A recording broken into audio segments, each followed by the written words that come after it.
Cake पाहून समजलंच असेल आज काहीतरी आहे. तर हो, आज आहे खास दिवस. तो म्हणजे माझा बर्थडे आणि हे मिडनाईट सेलिब्रेशन आहे. या दिवसाची मी लहान मुलासारखी वाट पाहत असते. 2 मुलाची आई होत आहे, तरीही हा माझा बालिशपणा टिकून ठेवण्याचं काम माझा नवरोबाच करतो. लग्नाआधी हा दिवस माझ्यासाठी खूप खास असायचा. कारण ह्या दिवशी मी आणि माझे मिस्टर दोघेही पूर्ण दिवस सोबत असायचो. लग्नानंतर तर सेलिब्रेशन आणि सरप्राईज याची तर पूर्ण बँडच वाजते. कारण घरात होणारी फुसफुस गडबड आपल्याला माहीतच पडतं की आता बर्थडेचं सेलिब्रेशन आहे. पण खरी मजा ही मुलं झाल्यावरच येते. काल केक शिवबालाच कापायचा होता. त्याच्यासाठी तो खूप रडला.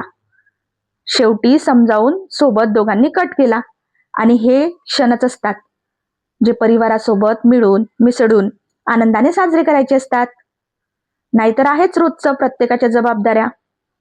त्यातून स्वतःसाठी वेळ काढणं, ते आनंदाने सोबत जगणं आता खूप गरजेचं आहे.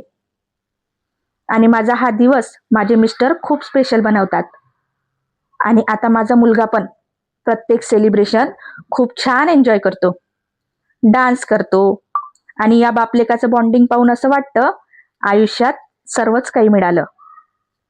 त्यांच्या चेहऱ्यावरचा आनंद पाहून दिल गार्डन गार्डन हो गया. निमित्त बर्थडेचं असतं, पण आयुष्यातला एक दिवस कसा तरी एन्जॉय होतो. अजून तर पूर्ण दिवस सोबत घालवायचा आहे आणि तो तुमच्या सोबत सुद्धा शेअर करायचा आहे. त्यासाठी असाच माझे ब्लॉग पाहत राहा, मला फॉलो करा. भेटू नेक्स्ट ब्लॉगमध्ये. धन्यवाद.